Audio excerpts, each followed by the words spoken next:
అవపోసమైనప్పుడు గలతీయులకు రాసిన పత్రిక అపోస్తలుడైన పౌలు ఏం చెప్తున్నాడంటే, ఈయన ధర్మశాస్త్రాలు అవపోసం పడినాయి. ఈయన ధర్మశాస్త్రంలో పనులు అన్ని ఏది కూడా విడిచిపెట్టుకుని అన్ని పరీక్షించి తెలుసుకున్నాయి. ఈయన ఏం చెప్తున్నాడంటే, కాలం పరిపూర్ణమైనప్పుడు దేవుడు తన కుమారుని పంపించాడట. ఆయన స్త్రీ అందుకు పుట్టి మనం దత్తపుత్రులము కావాలని. ఎలా అవుతాం ఆయనకి కుమారులు కుమార్తెలు అంటే దత్తపుత్రులు అవ్వాలి. దత్త తీసుకుంటే వాళ్ళకి ఒకరి మన పిల్లలు లేని వాళ్ళు ఉంటారు, కొంతమంది దత్త తీసుకుంటూ ఉంటారు. దత్త తీసుకుంటే వాళ్ళ దాంట్లో ఏమైపోతారు, వారసులు అయిపోతారు. అన్నింటిలో వాటికి ఏముంటాయో వాటన్నింటిలో వీళ్ళు వారసులు అయిపోతారు. దత్తపుత్రులము కావాలని ఆయన మనం ఏం చేశాడంటే, దేవుడు లోకం కాలం పరిపూర్ణమైన దేవుడు తన కుమారుని పంపించాడు. ఆయన వచ్చేసరికి ఎలా ఉందంటే, సిస్టమ్ ఎలా ఉందంటే, యేసు ప్రభు పుట్టినప్పుడు ఎలా ఉందంటే అన్యాయం విస్తరించింది, అక్రమం జరుగుతుంది. ఎక్కడ చూసినా కూడా ఎవరైనా పాపం ఉంది స్వేచ్ఛగా చేసేస్తున్నారు. పాపం చేసి ఏం చేస్తున్నారంటే వచ్చి ధర్మశాస్త్రంలో చెప్పినట్టుగా వచ్చి ఒక బలి అర్పిస్తున్నారు, ఒక గొర్రెని తెచ్చి అర్పిస్తున్నారు, ఒక మేకను తెచ్చి అర్పిస్తున్నారు, ఒక ఎద్దుని తెచ్చి అర్పిస్తున్నారు. ఇవే బలి అర్పించేసి అమ్మయ్య నా పాపం పోయినప్పుడు దీన్ని చూశాడు దేవుడు. దీన్ని చూసి ధర్మశాస్త్రంలోకి లోబడాడు కాబట్టి, ఆయన చెప్పిన ధర్మశాస్త్రంలో రక్తం చిందించాలి కాబట్టి రక్తం చిందించి రక్షణ ఇవ్వడానికి దేవుడు మన కోసం ఈ లోకానికి వచ్చాడు. క్రీస్తు ప్రాణం పెట్టడానికి మన కోసం వచ్చాడు. క్రిస్మస్ లో మనం జ్ఞాపకం చేసుకోవాల్సింది ఏంటంటే, ముఖ్యంగా జ్ఞాపకం చేసుకోవాల్సింది ఏంటంటే, క్రీస్తు ఎందుకు పుట్టాడు, పుట్టి ఏం చేశాడు, పుట్టినందుకు నాకేంటి ఉపయోగం, ఆయన పుట్టినందుకు నాకు ఉపయోగం ఉందా లేదా, మనకే ఉపయోగం లేదా, మనకెంతో ఉండేది ఉపయోగం మనకి. ఆయన పుట్టినందు వల్ల మనకే ఉపయోగం. ఆయన క్రీస్తు రాబట్టి కల్వరి శిలువలో నీ కోసం నా కోసం ప్రాణాలు అర్పించబట్టి ఆయన ఈనాడు మనకు రక్షణ వచ్చింది. ఆయన ఉచితంగా రక్షణ వచ్చింది. ఆయన పాపంలో కడగబడిన మనకి నేను పరలోకంలో మరణంలో నుండి జీవంలోకి దాటి నిత్య జీవంలోకి వెళ్ళడానికి ఆయన కుమారుడు మనతో ఆయన అనుగ్రహించాడు. దీని వెనక ఎంతో ప్రేమ ఉంది, ఎంతో శ్రమ ఉంది, ఎంతో కష్టము, ఎంతో నిందలు, ఎంతో వేదన బాధ ఉంది. కానీ ఈరోజు మనమైతే ఎంతో సంతోషంగా జరుపుకుంటున్నాం, ఎంతో ఆనందంగా కొత్త బట్టలు కుట్టించుకుంటున్నాం, ఎంతో ఆనందంగా పిండి వంటలు చేసుకొని ఒకరికొకరు పంచుకుంటున్నాం, ఎంతో సంతోషంగా ఇల్లు అలంకరించుకుంటున్నాం, మందిరాలు అలంకరించుకుంటున్నాం. కానీ దీని వెనక ఎంత శ్రమ ఉంది, ఎంత కష్టం ఉంది క్రీస్తు పుట్టడానికి. ఈ త్యాగాన్ని గుర్తిస్తున్నామా మనం? ఈ త్యాగం మనకు తెలుసా? గుర్తిస్తున్నామా? దేన్ని మనం జ్ఞాపకం చేసుకోవాలి ప్రతిదినం? ఏది జ్ఞాపకం చేసుకోవాలి మనం ప్రతిదినం? ఆయన శిలువ మరణాన్ని మనం ప్రతిదినం కూడా జ్ఞాపకం చేసుకోవాలి. ప్రతిదినం కూడా ఆయన్ని జ్ఞాపకం చేసుకుంటూ ఉండాలి. ఆయన శ్రమ పడ్డాడు నా కోసం, నీ కోసం. ఈ లోకంలో ప్రాణం పెట్టేవాడు ఎవరు లేరు, ప్రేమించేవాడు అంతకంటే లేదు. ఉన్నారా ప్రేమించేవాడు? అందుకనే ఎఫ్ఎస్సి పత్రిక 2వ అధ్యాయం 4వ వచనం, ఆయనను దేవుడు కరుణా సంపన్నుడైండి మనము మన అపరాధముల చేత చచ్చిన వారమై నిండినప్పుడు సతతమైన ఎడల సైతమైన ఎడల చూపిన తన మహా చేత మనల్ని క్రీస్తుతో కూడా బ్రతికించండి. కృప చేత మీరు రక్షింపబడి ఉన్నారు. క్రీస్తు యేసునందు ఆయన మనకు చేసిన ఉపకారం ద్వారా అత్యధికమైన తన కృపా మహాశైశ్వర్యమును రాబోయే యుగములలో కనపరిచిన నిమిత్తము క్రీస్తు యేసునందు మనలను ఆయనతో కూడా లేపి పరలోకమందు ఆయనతో కూడా కూర్చుండబెట్టింది. చాలు. లేఖనం ఏం తెలుస్తుందంటే, అయినను దేవుడు కరుణా సంపన్నుడై. ఎలాంటి దేవుడు అంటే మన దేవుడు కరుణా సంపన్నుడు. సంపన్నుడు అంటే డబ్బులు వాడు చాలా మంది సంపన్నులు, వాళ్ళు సంపన్నులు అంటా ఉంటాం కదా. సంపన్నులు అంటే చాలా డబ్బున్నవాడు అనమాట. సంపన్నులు అంటే ఈయన దేవుడు ఎలాంటి వాడు అంటే కరుణా సంపన్నుడు అయ్యాడు. సంపన్నుడు అంటే సముద్ర పొట్టుకి వెళ్ళి మనం ఒక 4 బకెట్లు నీళ్ళు గడి పక్కన పోసేసి సముద్రంలో నీళ్ళు అయిపోతాయా సముద్రంలో నీళ్ళు? మళ్ళీ ఇంకో రోజు పోయి ఇంకో 10 బకెట్లు తోటి పక్కన పోసేసి తగ్గిపోతుందా సముద్రంలో నీళ్ళు? అట్లా నువ్వు ఒక సంవత్సరం పాటు చేయి. ఒక రోజుకి ఒక 10 బకెట్లు తోడు అవుతుంది, అమ్మ అయిపోయింది సముద్రంలో నీళ్ళు అనుకుంటావా? కుదురుతుందా అట్లాగా? సముద్రంలో నీళ్ళు అయిపోతాయా? చెప్పండి, అయిపోతాయా? అయిపోతాయా? మళ్ళీ మళ్ళీ అవి ఏమవుతాయి? తోడి పక్కన పోసిన కూడా అవి మళ్ళీ సముద్రంలోనే ఉంటాయి. అవి మళ్ళీ అక్కడే పూర్తాయి మళ్ళీ. అలాంటి దేవుడు సంపన్నత్వం ఉంటే అది ఎంత తోడినా కూడా మళ్ళీ ఉంటుంది దాంట్లోనే. మన సముద్రాన్ని మన నీళ్ళు తోడి పారబోసి సముద్రాన్ని ఇంకింప చేయగలమా మనం? అవుతుందా మన వల్ల? ఎందుకు అవ్వదు అని అంటే అది దేవుడు సృష్టించాడు. కరుణా సంపన్నత్వం అంటే అది కరుణా సంపన్నుడు ఆయన. ఎంతైనా ఆయన దగ్గర కృప మనం పొందుకోవాలి. ఎంతైనా మనం ఆయన దగ్గర కృప పొందుకోవడానికి మన ఓపిక అయితే మనం ఏం చేస్తున్నామంటే దేవుడి దగ్గర సంపూర్ణంగా ఏం రావట్లేదు. మనం వస్తున్నారా?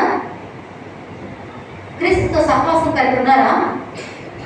ఉండాలా వద్దా? ఎందుకు ఆయన నీ కొరకు నా కొరకు ఆ దుమ్ములో పడి పొరలడం? ఎందుకు అంత కష్టంతో ఆయన ప్రాణాన్ని తగ్గించుకోవడానికి ఆ పసిపిడిని తీసుకొని ఎందుకు యోసేపు మరియు ఆ ఐగుప్తు దేశం పారిపోవడం ఎందుకు ప్రాణభయంతో వాళ్ళు అలా పరిగెత్తాల్సి వచ్చింది ఆ రోజు? నీకోసం నా కోసం కాదా? క్రీస్తు ఆ పరలోకంలో తండ్రి పక్కన కూర్చోవడం విడిచిపెట్టకూడదు భాగ్యం ఎంచుకోలేదు కానీ, హెబ్రీ పత్రికలో ఉంది, ఎంచుకోలేదు కానీ మన కోసం ఈ లోకానికి ఆయన విడిచిపెట్టి వచ్చినట్టుగా చదవగలేదు. టైం అవుతుంది, నేను త్వరగా ముగించడానికి ప్రయత్నం చేస్తాను. అయితే ఎందుకు వచ్చాడు ఆయన అంటే నీ కోసం నా కోసం. తండ్రి కుడి పార్శ్వన నుండి విడిచిపెట్టకూడదు భాగ్యం ఎంచుకోలేదు కానీ ఆయన మన కోసం రిక్తునిగా తాను రిక్తునిగా చేసుకుని ఈ లోకానికి వచ్చాడు. నీ కోసం నా కోసం ఆ ధూళిలో పడి వదిలాడు ఆయన. నీ కోసం నా కోసం ఆయన పరుగులెత్తే తల్లిదండ్రులు పరుగులెత్తారు. వారు ఎందుకు అంత త్యాగం చేయాల్సి వచ్చింది? ఈరోజు నువ్వు నేను ఏం చేస్తున్నాం ప్రభు కోసం? ప్రభువుని ప్రేమిస్తున్నామా? ఒకటి పండుగ చేసుకుంటామా?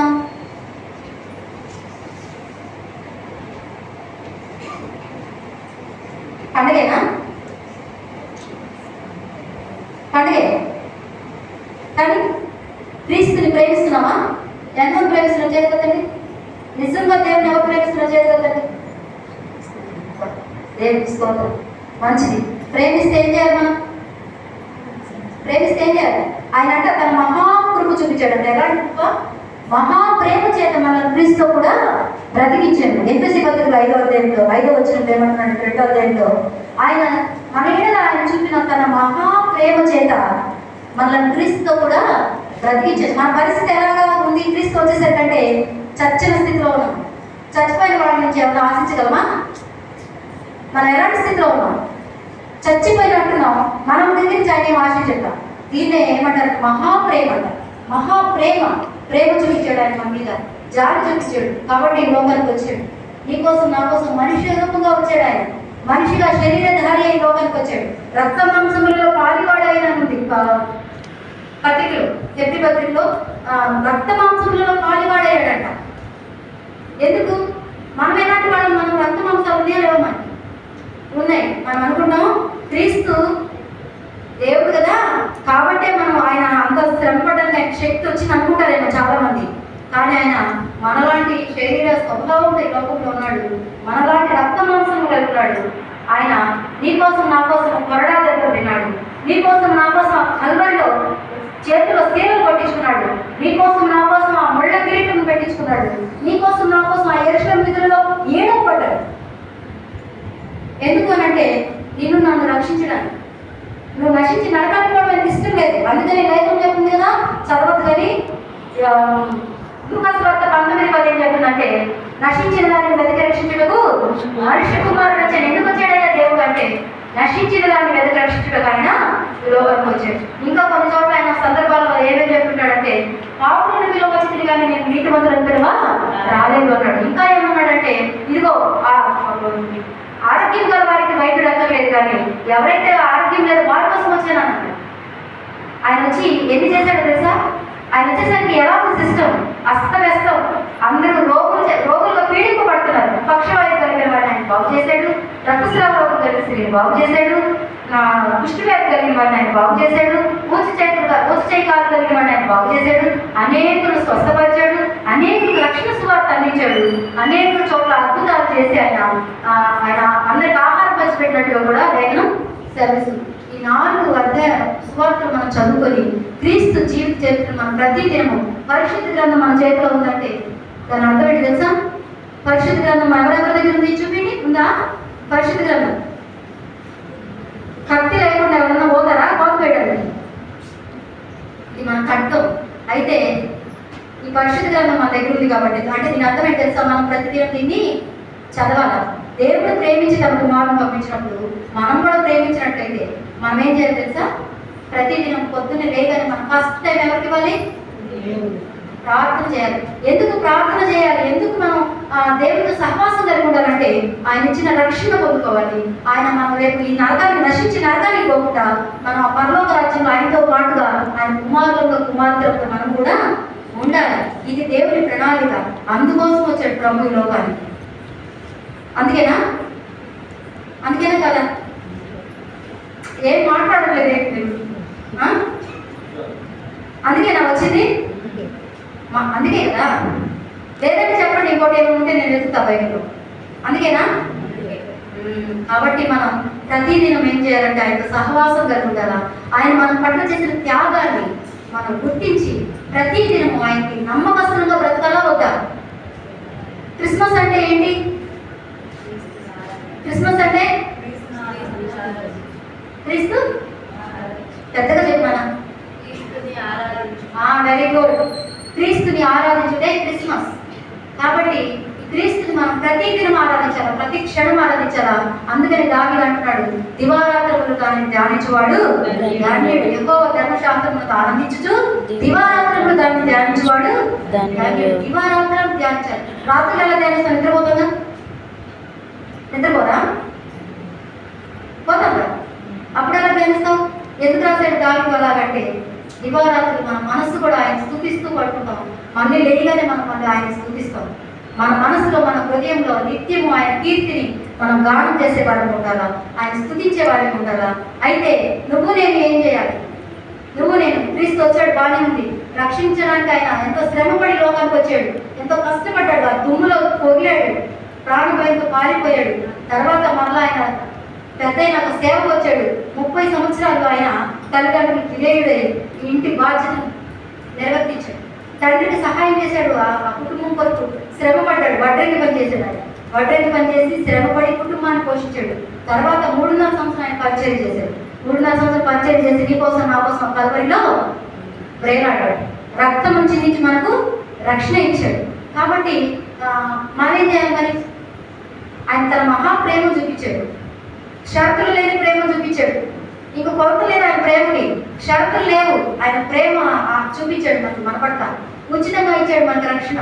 మనం నిత్య జీవానికి పోవడానికి ఆయన తన కుమారుని లోకానికి పంపించాడు. మరి నువ్వు నేనేం చేయాలి? ఏం చేద్దాం? పండుగ చేస్తున్నాం, పిండి వంటలు వండుతున్నాం, ఇవన్నీ మంచిదే. సంతోషం, మన హృదయంలో సంతోషంగా ఇవన్నీ చేసుకోవడం మంచిది. పండుగ చేసుకోవాలి, బట్టలు గుడించుకోవాలి, అన్నీ చేసుకోవాలి. వీటితో పాటుగా అన్నింటికంటే ముఖ్యమైనది ఏంటంటే క్రీస్తుని ఆరాధించాలి నిత్యము. ఆయన మన రక్షకుడుగా ఏనాడైతే బాప్తిస్మం పొందుకున్నామో ఆనాడే మనం ఆయనకి నిబంధనలోకి వచ్చేసాం. నువ్వు అందులో నుంచి బయటకు రావడానికి ఏమాత్రం కూడా వీల్లేనే లేదు. వీలుందా? వీలు లేదు. వీలుంది. ఒకవేళ ఏమైనా అవకాశం ఉందంటే మన లోకం పక్కకి వెళ్ళచ్చు. కానీ ఇది ఆజ్ఞ.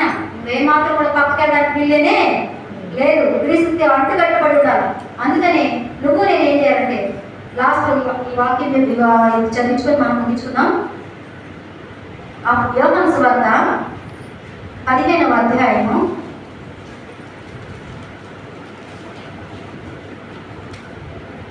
11వ వచనం. నీ యందు నా సంతోషం ఉండవలన నీవు సారీ 7వ వచనం చదవండి. నా యందు మీరును మీ యందు నా మాటలను నిలిచి ఉండిన యెడల మీకేది ఇష్టమో అడుగుడి, అది మీకు అనుగ్రహింపబడును. మనం ఏం చేయాలంట?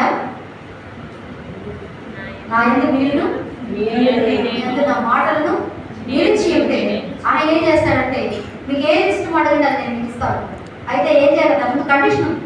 ఎప్పుడైనా మీరు ఏ వాగ్దానం మనం తీసుకోండి, దానిపైన కండిషన్, దాని కింద కానీ పైన కండిషన్ ఉంది. మనం ఆ కండిషన్స్ చదువుతాం. మనం ముందు ఈ వాగ్దానం ఎత్తుకుంటాం. ఇది నా వాగ్దానం, అబ్బా దేవుడిని మాట్లాడాడు. కానీ ఆ వాక్యానికి పైన కింద ఒక కండిషన్ ఉంటుంది. ఆ కండిషన్ బట్టి నడుచుకోవాలి. ఎందుకు మన జీవితాల్లో వాగ్దానాలు నెరవేరట్లేదంటే ఆ కండిషన్ పట్టించుకో. దేవుడు నాకు ఈ వాగ్దానం ఇచ్చాడు, ఇది నాకు చేస్తాను, కానీ అది నెరవేరదు. కండిషన్ ప్రకారం ఎప్పుడు బ్రతుకుతావు, ఎప్పుడు వాడికి ఇష్టంగా ఉంటావో అప్పుడు ఆయన ఈ వాగ్దానాన్ని పట్ల నెరవేరుస్తాడు. అందుకే ఆయన అంటున్నాడు, మీ యందు నా మాటలు నిలిచి ఉండాలా, నా యందు మీరు మీ యందు నేను నిలిచి ఉంటే, నా మాటలు మీ యందు నిలిచి ఉంటే అప్పుడు మీకు ఏదో ఇష్టమో అడగండి, అది నేను మీకు ఇస్తానంటాడు. ఈ రాత్రికాల సమయంలో ప్రియమైన సంగమా, మీకు అందరికీ నేను చెప్పేది ఏంటంటే, మీ అందరికి ప్రభు నామాన్ని బట్టి మీకు విజ్ఞాపన చేసేది ఏంటంటే, మీకు మనవి చేసేది ఏంటంటే, ఇది నా ప్రార్థన అనుకోండి, నా విజ్ఞాపన అనుకోండి, లేదంటే మిమ్మల్ని ప్రతిమాడుతున్నానని కూడా అనుకోవచ్చు. మనమందరం రాకడ సమీపంగా ఉంది. ప్రభు రాకడ ఇప్పుడా రేపా అన్నట్టుగా ఉంది. యెరూషలేములో యుద్ధాలు జరుగుతూ ఉన్నాయి. రాజ్యం మీద రాజ్యం వేస్తుంది. అందరూ ప్రాణం అయితే ఎక్కడంటే అక్కడ పరుగులు ఎత్తుతున్నారు. అది ఆ పరిస్థితి వాడవకే కాదు, కొన్ని రోజులు మనకు కూడా ఒకవేళ రావచ్చు. మనం జాగ్రత్తగా ఉండాలి. జాగ్రత్తగా ఉండాలంటే ఏం చేయాలి? మనం మెలుకోగలిగి ప్రార్థన చేయాలి. అందుకని ఎఫెసీ పత్రిక అంటుంది, సమయమును పోయేగా సద్వినియోగం చేసుకొని అజ్ఞానుల వలె కాక జ్ఞానుల వలె నడుచుకోవడానికి వాక్యం చదివిస్తుంది. కాబట్టి మనం ఏం చేయాలంటే మన సమయాన్ని సద్వినియోగం చేసుకోవాలి. లేస్తే ప్రార్థన, కూర్చుంటే ప్రార్థనలా ఉండాలి. లేస్తే వాక్యం, కూర్చుంటే వాక్యంలా ఉండాలి. లేస్తే పాటలు, కూర్చుంటే పాటలా ఉండాలి. ప్రతిదీ ప్రభుకు అంటు కట్టబడి ఉండాలా. ఆ ప్రతిదీ ప్రభుకు సమీపం ఉండాలా. రాకడ ఎప్పుడు వస్తుందో మనకు తెలియదు. రెప్పపాటులో కొలిపోబడతాం. ఈ లోపల మనం ఏం చేయాలంటే సిద్ధపడి ఉండాలా. సిద్ధపడి ఆయన కొరకు నమ్మకంగా బ్రతకాలా. రాకడలో మనం పోతేనే సరికాదు, మనతో పాటు మన కుటుంబం రావాలా. మన కుటుంబంతో పాటు మన ఇరుగు పొరుగు వారు రావాలా. మన ఇరుగు పొరుగు వారు ఒకటే చాలా మన సంఘం ఉందా? ఇక్కడ సంఘంలో సహవాసం కలిగి ఉన్నారు, ఒకరితో ఒక స్నేహంగా ఉంటారు. రేపు పర్లోకంలో ఒకటి వచ్చి ఒకటి రాకపోతే ఎలా ఉంటుంది? మన సంతోషమా? కాబట్టి మనం ఏం చేయాలంటే ప్రతి ఒక్కరి కొరకు, మన సంఘం కొరకు ప్రార్థన చేయాలా, మన సేవకుల కొరకు ప్రార్థన చేయాలా, మన గ్రామం కొరకు, మన రాష్ట్రం కొరకు, అలా పెంచుకుంటూ పోయి మన దేశం కొరకు మనం ప్రార్థన చేసే వారిగా ఉండాలి. ఏమి చేయకపోవచ్చు ప్రభు కొరకు, కానీ ప్రార్థన చేయొచ్చు. వెళ్ళి అన్ని చోట్ల స్వార్థ చెప్పలేకపోవచ్చు. అన్ని చోట్లకి వెళ్ళి అనేక నశించిపోతున్న ఆత్మతో మనం ప్రార్థన చేయలేకపోవచ్చు. కానీ మనం ఇంట్లో ఉండి ప్రార్థన చేయొచ్చు. ఒకరోజు నిర్ణయించుకొని మనం ప్రార్థన చేయొచ్చు. ప్రార్థన చేసి దేవుడి కొరకు అనేక ఆత్మను మనం రక్షించవచ్చు. ఇది నిజమైన క్రిస్మస్. ఒక ఆత్మను నశించుకోవడానికి ఇష్టమా? ఇష్టం లేదు. మనకు తెలుసు ఆ విషయం. కానీ మనం ఏం చేస్తున్నాం?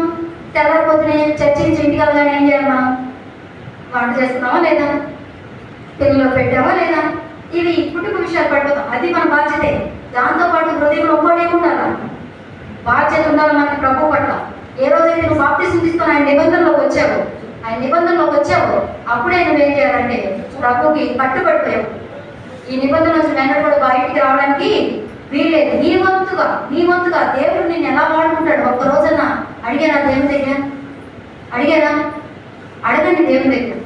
నేనేం చేయాలి? నీ కొరకు నేను నిన్ను ప్రేమిస్తున్నా, నువ్వు నన్ను ఎంతో ప్రేమించి ప్రాణం ఇచ్చావు, మరి నేను నిన్ను ప్రేమిస్తున్నా, దీనికి నేను ఏం చేయాలని ఈ రాత్రికాల సమయంలో మీరు ఇంటికి వెళ్ళిన తర్వాత ఈ పర్సనల్ ప్లేస్లో మీరు అడగండి. వ్యక్తిగత ప్రార్థనలో మీరు అడగండి దేవుడిని, నీ కోసం నేను ఏం చేయనయ్యా, ఏం చేయలేదు ఇప్పుడు దాకా ఒకటి చేయలేకపోతే ఏం చేయలేదయ్యా, ఏం చేయమంటావు?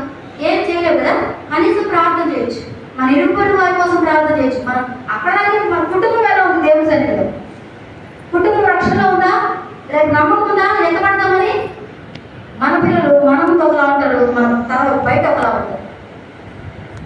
కాబట్టి నా సమయం అయిపోతుంది. దేవుని చిత్తమైతే మరొకసారి మీ మధ్యకి వచ్చి ఇంకొక సందేశంతో మీ మధ్యకి రావాలని అనుకుంటున్నా. ఈరోజు నేను చెప్పేది ఏంటంటే, ప్రభు మన కోసం ఎంత శ్రమపడి ప్రణాళిక ప్రకారం ఆయన వచ్చి మన కొరకు రక్షణ ఇచ్చాడు. రక్షణ పొందుకొని మనం నశించి నరకానికి పోకుండా పరలోకానికి వెళ్ళాలి. దీనికి మనం వాక్యాన్ని మన హృదయంలో భద్రపరచుకోవాలి. చూపిన మహాప్రేమను మనం దినదినము జ్ఞాపకం చేసుకోవాలి. దినదినము ఆ రక్షణకు మనం కట్టుబడి ఉండాలి. ఆ బాప్తిస్మ అనుభవం నుంచి, ఆ నిబంధన నుంచి మనం ఎప్పుడు తొలగిపోకూడదు. అందుకే ఆయన వచ్చాడు లోకానికి. అందుకే ఆయన ధూళిలో పడి కొన్నాడు. అందుకే ఆయన అంత శ్రమ పడ్డాడు. మరియమ్మ యోసేపు చేసిన త్యాగం కూడా మన కొరకు. అందుకే ప్రభువుని వాళ్ళు లోకానికి అందించారు. వాళ్ళ జీవితాలు త్యాగం చేసి అందించారు. ఒక మాట చెప్పాలంటే వాళ్ళ జీవితాలు వాళ్ళు త్యాగం చేశారు. అనుక్షణం టెన్షన్తో బతికారు మన కోసం. లోకరక్షకుడు పుట్టున్నాడు. లోకరక్షకుడు కోసం ఈ మాత్రం మనం త్యాగం చేయాలని వారు ఆ త్యాగం చేశారు. ఇదంతా మీరు జ్ఞాపకం చేసుకొని మీ హృదయాల్లో భద్రపరచుకోవాలని, ఈ వాక్యం మీ హృదయాల్లో నీరు కట్టి ఫలించాలని దేవాలయం కోరుకుంటూ ఈ వాక్యం ఇంతవరకు విన్నందుకు మీకు వందనాలు చెల్లిస్తూ నా వాక్యాన్ని ముగిస్తున్నాను. సమయం ఇచ్చిన పాస్టర్ గారికి కూడా నా వందనాలు చెల్లిస్తున్నాను.